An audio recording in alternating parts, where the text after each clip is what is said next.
ഓരോ കഥാപാത്രവും താനാണെന്ന് തോന്നിക്കുന്ന രീതിയിലുള്ള നോവലായിരുന്നു അദ്ദേഹം എഴുതിയിരുന്നത്.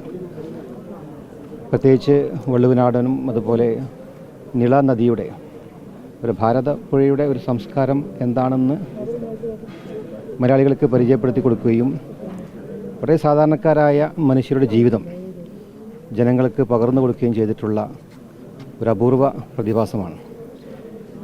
എനിക്ക് ഓർമ്മ വരുന്നത്, ഞങ്ങൾ മുനീർ സാഹിബ് അടക്കം കോഴിക്കോട് ഒരു ഫോറം ഫോർ കമ്മ്യൂണൽ ഹാർമണി എന്ന് പറഞ്ഞ ഒരു ഫോറം രൂപീകരിച്ചിരുന്നു.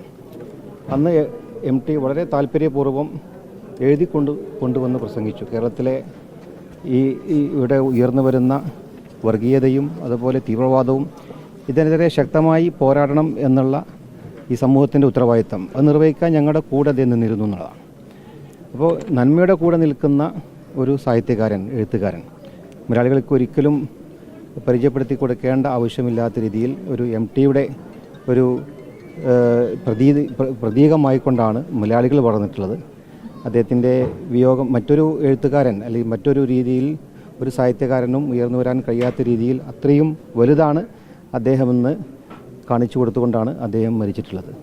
ഒരിക്കലും ആ വിടവ് നികത്താൻ കഴിയാത്ത ഒരു വലിയ വിടവായി ഇന്നും MT നിലനിൽക്കും.